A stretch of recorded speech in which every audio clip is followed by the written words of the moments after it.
Hi, everyone. Welcome to this week's weekly live immigration attorney chat here with Immigration for Couples. I'm attorney Megan Pastrana, and I'm happy to be with all of you here today.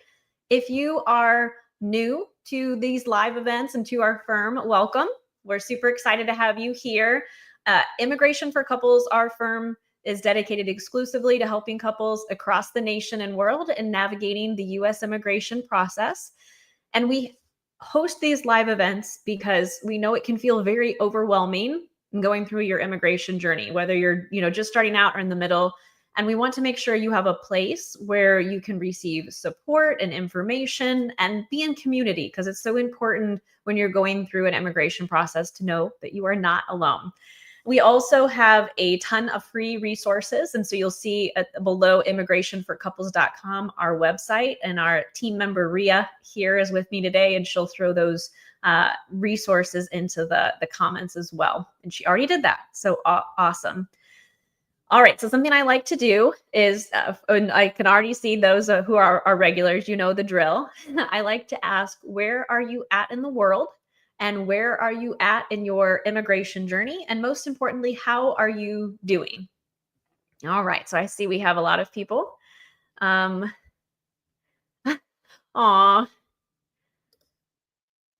Phil, thank you so much. That's such a sweet comment. We've loved working with you both as well. So yes, that we really appreciate the strong endorsement, and it's just been so lovely helping you both on your journey. Yes.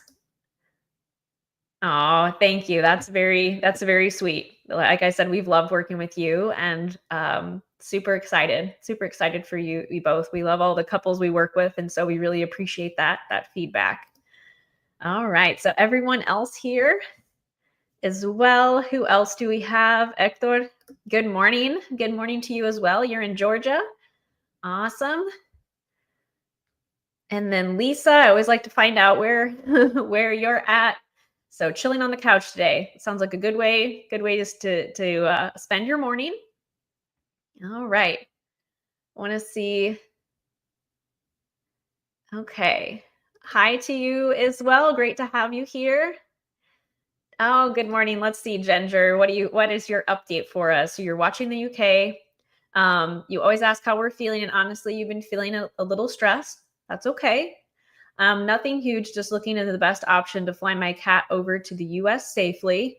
Sometimes the long wait is a blessing. I get to have all this time to sort everything out, and that's really awesome. That's a beautiful way to find a silver lining in the wait.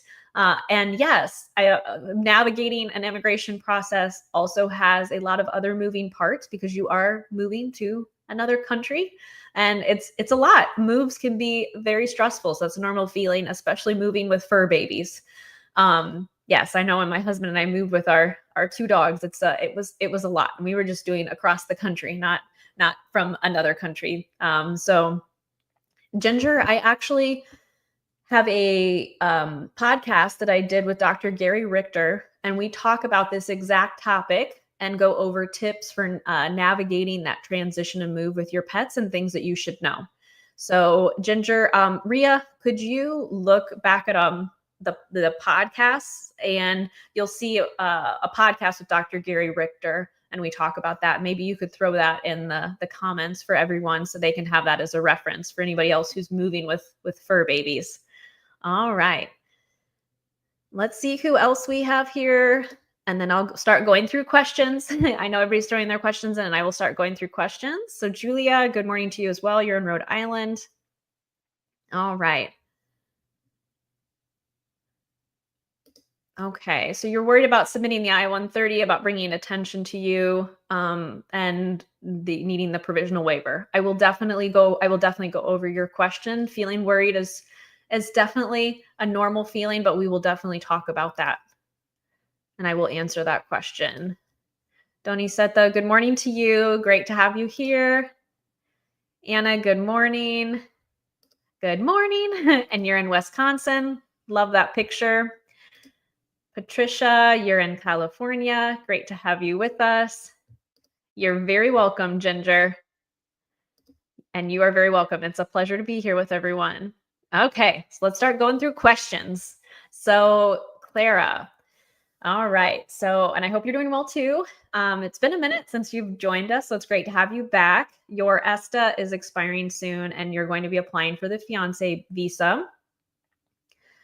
Is it better to apply for another ESTA first so you could eventually visit your partner during the process? I mean, it's definitely great. It's definitely great to renew, to renew your ESTA, to have that as an option. I will say that I'm going to answer your question and then also add some details that are really important, is that I will say that we have noticed, especially in the past few months, that those who are traveling to the US for a visit with ESTA or a tourist visa and have an application pending for a fiance or spouse visa, that there has been much more increased scrutiny upon arrival to the US with ESTA and tourist visas. So by that, I mean that couples entries when you're coming and visiting, if you already have an application pending, we are seeing that customs CBP agents are giving individuals a lot more issues with visiting while those applications are pending. So just something to be aware of.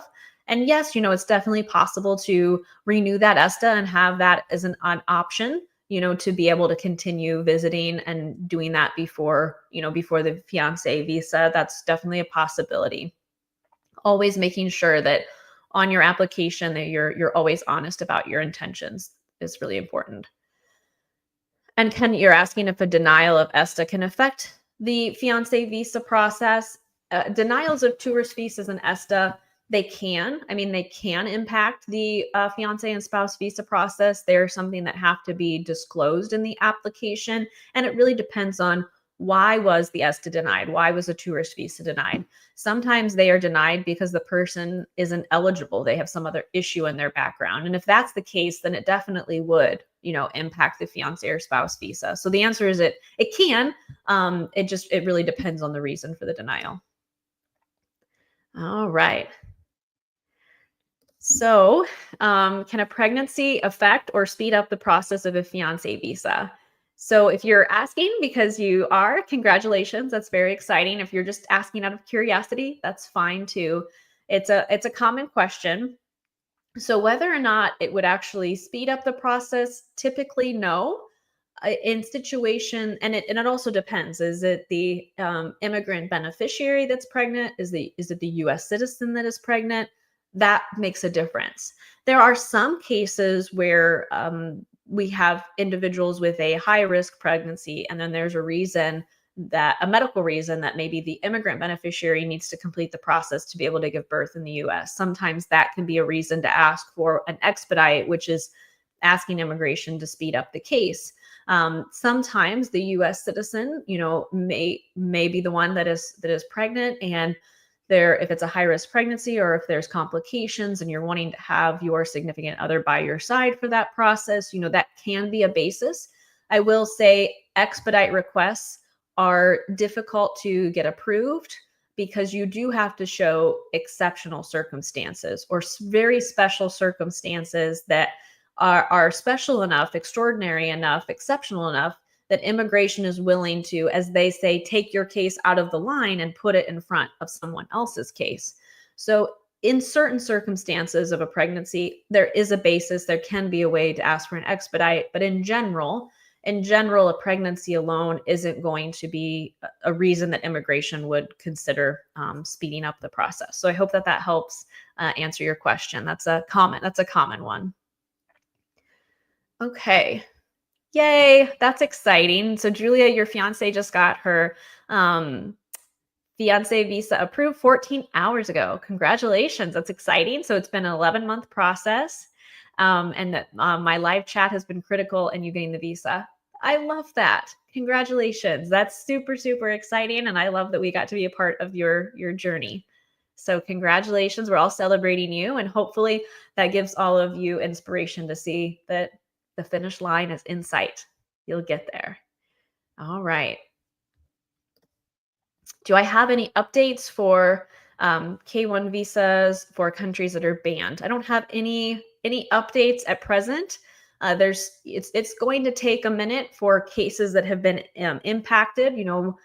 Definitely not at our firm, but definitely have had colleagues and the American Immigration Lawyers Association who have reported fiance visas that have been denied at the interview in countries with the travel ban, and litigation is currently in process. Each case, each individual, each couple is determining their next best steps. And so as time goes, we will see that evolve and change. I don't have any other meaningful updates at the moment, but as I do, I definitely will be sure to share it with this community. All right. Let's see who is next. Here we go. All right. So John, you were married within 90 days on the fiance visa. Good. That's how it should be. That's perfect. You're filing your adjustment with your expired I-94, and you want to know about answering questions. So just a disclaimer for anyone who's on the live: whenever I'm asked about answers to specific questions, I can't give you those answers here in the context of this live. Why? Because that's legal advice. And I essentially right now I have blinders on because I have a little bit of information, but I don't know your entire immigration history.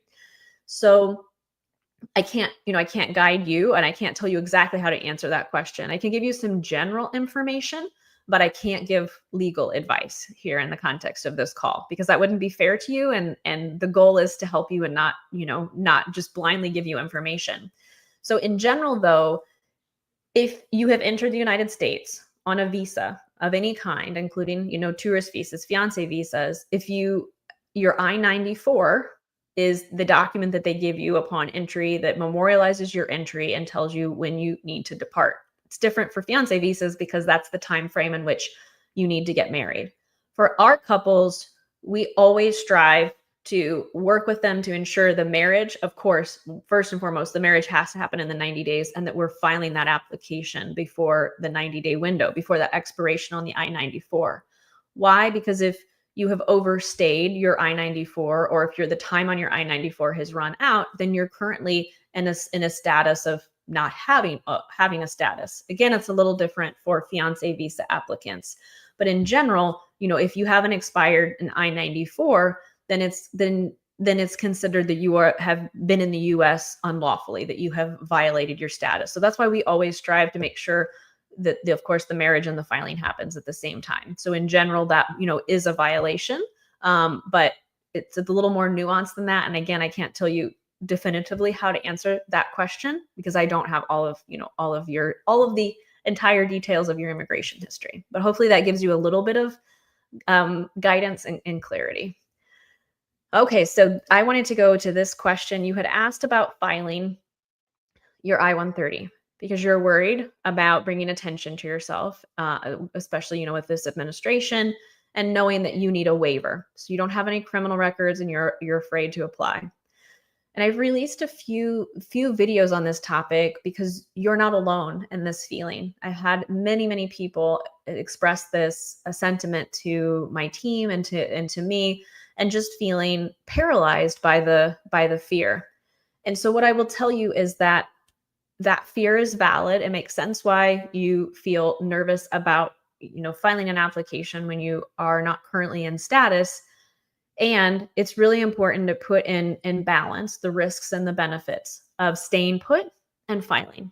And the risks of staying put and doing nothing are much higher. The risks are much higher. It's a much more precarious position to be in, as opposed to taking proactive steps, taking action, and getting your case filed. I will tell you, we have a lot of individuals and couples in this situation, and they have opted to move forward with filing and making change in their life. Because if you sit still, you always are going to run that risk of being stopped by immigration, being detained, having proceedings started. And if you already have an application filed, it's going to give you some level of protection. Oftentimes there's ways to fight that deportation in immigration court. And it's much better to have that fight and to try to cancel or stop the deportation if you already have a process in the works. So I understand it's scary, but definitely taking action puts you in the driver's seat. It puts you in control of your own life, and it's going to give you the best opportunities for your future. You'll be one day closer. So this is something we can definitely talk about in private, one-on-one, during a Zoom or a phone call about your particular situation and working through the risks and the benefits so you can make an educated decision. Okay. All right. Let me see who is next here. Oh, I lost my place. I have questions coming in from 4 different platforms, so sometimes it takes me a minute if I okay, Roger. Your fiance already has a tourist visa or business visa for travel to the US. Is it possible to change her status once she's not here? I'm not familiar with this type of visa. So, Roger, you're asking a good question, and I'm glad you're bringing this topic up because it's a place where a lot of couples fall into a common pitfall. And so, having a tourist visa or ESTA or some kind of non-immigrant visa that gives you the ability to come to the US for a specific reason, tourism, Disney World, or business, there's a conference you're going to attend. You're coming with that intention and you're telling immigration that you have an intention of just coming for a short visit, that you don't have any intentions of living here. That is required for that visa type, is that you don't have intentions of living here. The problem is that couples fall into is they read online, hey, you just come to the US on this tourist visa and then we can get married and file what's called adjustment of status. I know that's what you're asking about. The problem is that's actually not lawful. That is fraud and misrepresentation if someone uses a visa that you're telling immigration, hey, this isn't my intent, but then you come and end up staying. So what happens is if couples do go through that process, I've had many couples who have, tried that thinking, they did research thinking that they read that online that it was okay. And then they come to me after when they had an interview or when they get a denial notice that says, hey, you committed fraud and misrepresentation. And then we have a whole mess to fix and having to file a waiver. It takes longer. It's more expensive. So I'm really glad you're asking and getting education before taking that step. And Ria from our team had put in links to our resource center. I really encourage you, Roger, to check out my webinar. I talk about this in more detail in the webinar. And then I also talk about the options that are available. So you and your fiance can go through that webinar and decide, hey, what path feels the best for us? What seems like to be the best option? And of course, I'm always happy to talk with you on a consultation. All righty. So, okay, so my answer to your question will be actually the same, is that you should check out the webinar that I created. That's in the resources link that Ria threw in the comments. Check out our website. It depends, it depends on when your husband came. It depends on a lot of things as to what application is going to be the best. So you can start with our free resource center, start with that webinar so you understand the options. And of course, I'd be happy to speak with you in private during a consultation so we can look at, is a spouse visa going to be best? And yeah, we can definitely talk in more detail. But typically, if you're already married and he is abroad, you'd be looking at a spouse visa application typically.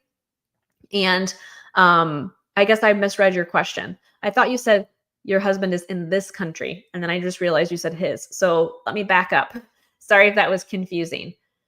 Spouse visa. If you're already married and the immigrant beneficiary is living abroad, then typically you would be filing something called a spouse visa. But my advice is still to check out the resource center as well, because we do have a spouse visa overview chart. It gives you a 30,000-foot overview of that process and a lot more information. I have videos that I break down the spouse visa process in more details. All right. But typically you're starting with a petition, proving your relationship and working through the National Visa Center in an interview. All right.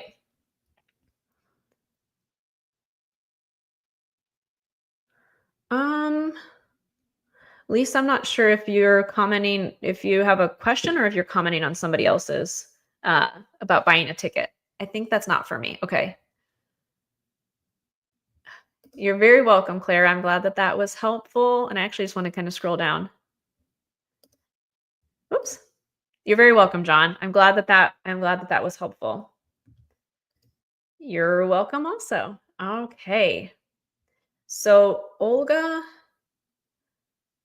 Okay, this is a very complex question that's going to involve significant legal research. I will just say that.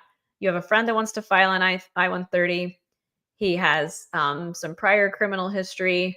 And yeah, this is a very, very complex situation that would require legal research and analysis to answer, because it is involving not only immigration laws of inadmissibility, it's also going to be state and possibly federal laws, and you have to look at the laws on the books at the time that those instances occurred. So yes, you really, your friend needs to have a consultation with an immigration attorney, specifically one that has what we call crimmigration experience, that has experience with criminal law, especially for charges like those. So, all right. Hello to you as well. Great to have you here. Your photo is so lovely. Okay. And then you said you received your green card. Congratulations. That's super exciting. You came on a CR1, so that's a conditional. And what is next for you? So so you're here in the United States. I assume you have your green card and social security card and have paid that, paid your online fee. And because you have a conditional card, you do have a process in the future called removal of conditions that has to be filed in the 90-day window before your card expires. So be sure to calendar that. Make sure you don't miss that, because if you fail to file that application, you can lose your green card. You will lose your green card. So it's really important. I'm glad you're asking that. On our website and the Resources Center, we have a removal of conditions tab where I go into even more detail about the removal of conditions process. And then you also, citizenship is something that's available in the future. It's called naturalization. And that's the process where you go from a green card to US citizen. So congratulations. That's really exciting. So Maria, good morning to you as well. You're at Montreal and you're with your man. So that's awesome. Have an amazing time. Enjoy that together.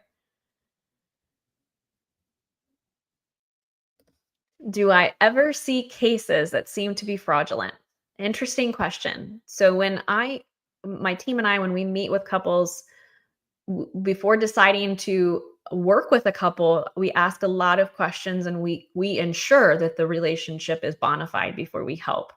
Have I had situations that I have had to ask even more questions and have concerns and we have candid conversations? Absolutely. But the situations where I see issues with marriage fraud or immigration fraud are typically individuals who have maybe filed the application on their own and didn't realize, there were certain pitfalls in their case. And maybe they had a real relationship, but they found themselves in the fraud investigation unit and then come to us, and immigration has given them this very long document about how they went to their neighbors' houses and knocked on the doors and talked with family and how questions don't line up. And so that is something, I've definitely seen in my career that couples have come to me in that situation. And so, yeah, so definitely I have seen that in my career, not in the context of us ever.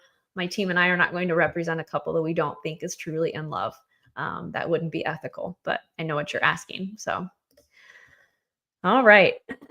So Nancy, your cousin has my cousin has her husband's appointment in Ciudad Juarez, Mexico, and is terrified to assist and be detained.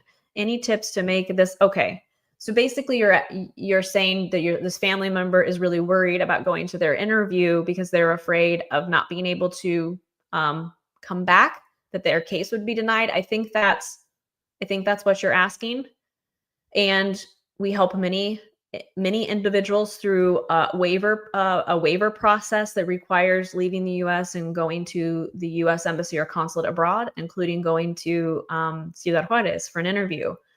A huge and very important step in that process before going to that interview is ordering immigration records, reviewing the entire immigration history, and ensuring that that person is eligible before leaving the country.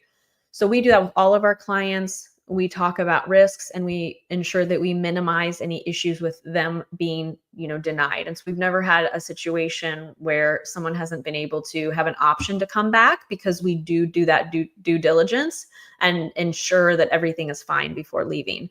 So my tip is, I really hope that they have an immigration attorney. And that their immigration attorney has gone through the process with them, has ordered records, and has ensured that the person is eligible before they leave. If they don't have an immigration attorney, then speaking to one, that's something I'd be happy to do before leaving, making sure everything's in order or getting a second opinion. That would be really important to ensure you understand, hey, am I truly eligible for this benefit? Are there any possible issues that could result in a denial before the person leaves? So I hope that helps answer your question, Nancy. Yeah. Okay. So Lisa, you said, oh, wow, to my comment about the fraud investigation unit. Yes, they're very thorough. All right. So Nancy, I hope that helps. I'm just looking to see. Okay. Just looking to see if you had any further comments, make sure that was clear. I'll do a couple more questions and then I do need to jet.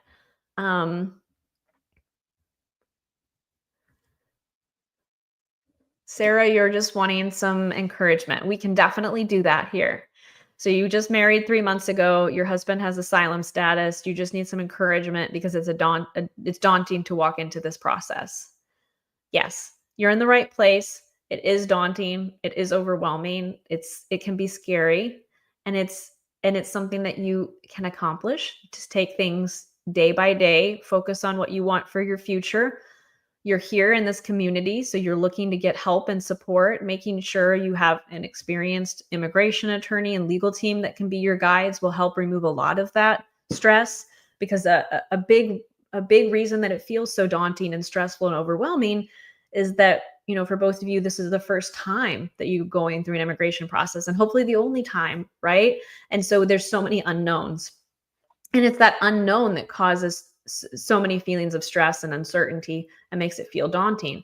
And if you have an experienced guide in this process that can help you say, hey, look, this is where we're at. This is where we're going. These are the next steps. These are the things to be aware of. These are the things to do in this moment. And a lot of the things to do in this moment that I tell my couples after we file is focus on your relationship. All the paperwork is in order. We're in the queue. We've worked ahead.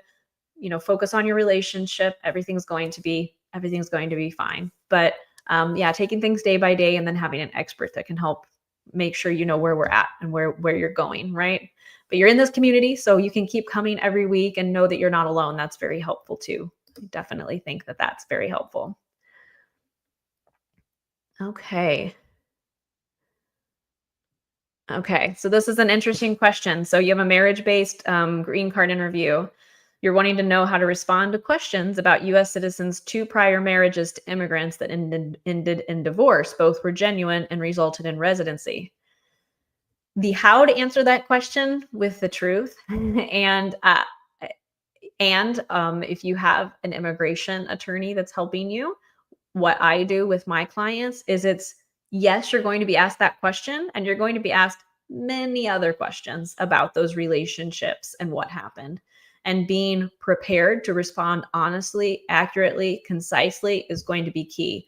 And a big piece of cases like this, where there are what the immigration calls red flags in the immigration history, is in the preparation and submission of the application. It's imperative that is a solid application, that the evidence is clear, and that both members of the couple are prepared to answer difficult questions about these prior relationships, how and why they started, when did they end, why did they end, and lots of questions about those prior immigration applications, timelines of relationships, and things like that. So it's really going to be a matter of ensuring that application that's submitted is solid and that there's a thorough amount of preparation for the interview. When I have couples that have marriage-based interviews, I always do a mock interview, a pretend interview. And in cases like this, where there are red flags, we do multiple mock interviews to ensure that we're on, everybody's on the same page, we're clear, we're confident in our responses, and we're prepared for a difficult interview. So great question. All right. And good morning to you as well that you're in Virginia. Oh, and I think Cassie, did you have the same question as yeah, I think you had the same question. So, yeah, I just answered that about yeah, preparation. If you all have an immigration attorney or if you're just starting out on your immigration attorney, then look, goodness, let me if you're just starting out on your immigration journey, if you don't have an immigration attorney, you really should if that is the fact pattern. I promise I'm not just saying that because I'm an immigration attorney. I'm saying that from over a decade of experience and seeing that situations like this where individuals have filed on their own and then run into all kinds of serious issues at the interview. So just making sure one solid application has been filed and very, very thorough interview preparation. All right. I hope that that's helpful. You're very welcome. You're very welcome. Oh, I'm gonna grab this question here. Oh, and this is nice, Lisa. She's telling you to hang in there, Sarah. That's very sweet. So, is it better to work with a lawyer than applying for do it yourself?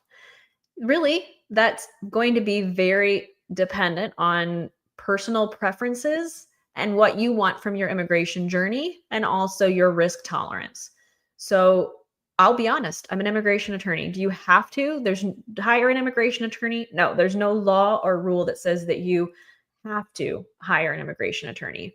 The decision to hire a professional like an immigration attorney is similar to any decision that you're going to make about hiring a professional, an expert.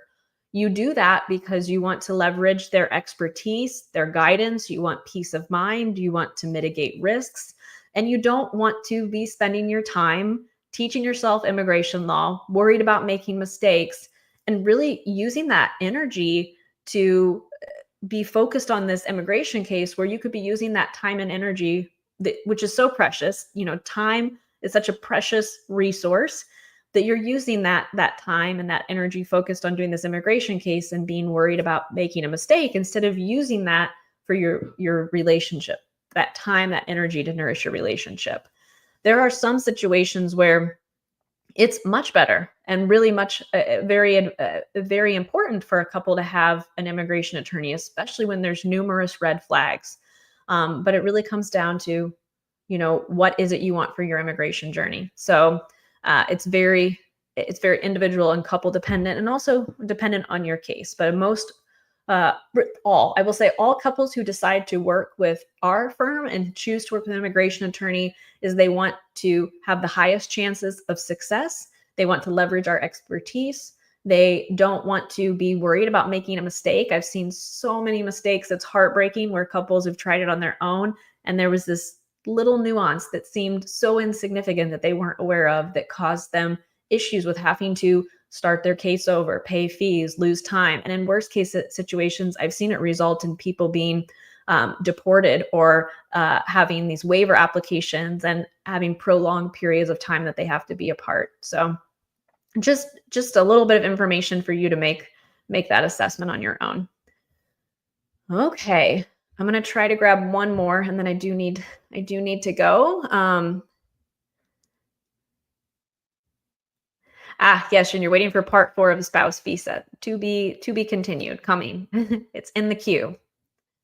You're very welcome. Please do. I know you have asked the question before, and please do consider the importance of taking action instead of staying put, even when it feels scary.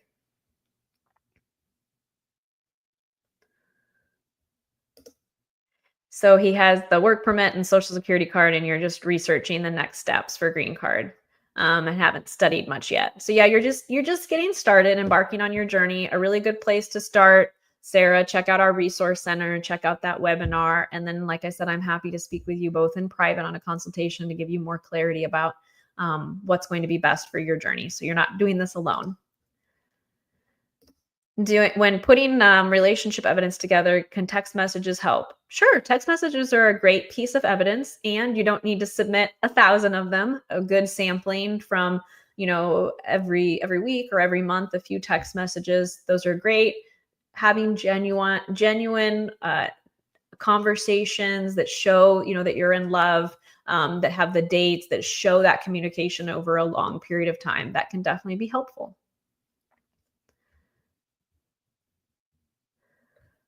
Okay, let me see. So my fiance, now husband, has his biometrics for adjustment of status on the 14th. After this, then what is the next step? How long does it take? So that's great. Biometrics it comes before the interview. So after your biometrics is done, then typically there will be an interview that is scheduled that the couple has to attend. How long it takes depends on the state in which you're living. Some states have a faster turnaround time. Some it can be 6 months. Others it's more than a year. But on average, you're looking at about a 12-month wait, and the interview is that final step in the process. So, all right. Naturalization wait times for appointments, same. They're taking about a year in most cases. Sometimes they can be a little faster, but on average, that's what we're seeing, about 12 months. There has been a little bit of a slowdown, unfortunately.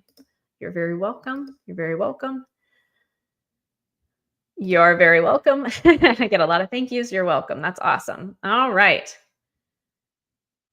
Sounds great. Look forward to connecting. All right.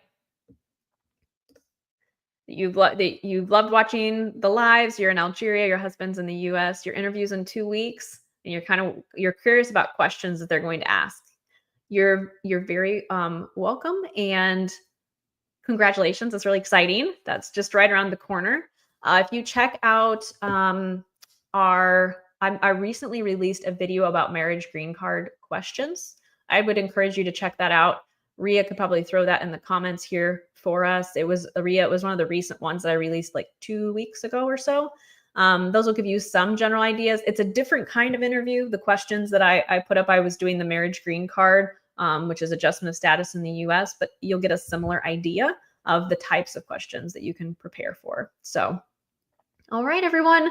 I know there's a few questions that I couldn't get to, but I do need to jet and get lunch and then have a flurry of appointments and activity this afternoon to help our clients get their cases moving forward. So, all right, take care, everyone. Have a fantastic rest of your week. Hang in there. I know the immigration journey can be stressful. You're not alone. Lean on us here at Immigration for Couples and everybody in this community. And I will see you all next week, Tuesday, 11 a.m. Eastern time. All right. You're very welcome. All right. Take care, everyone. Bye.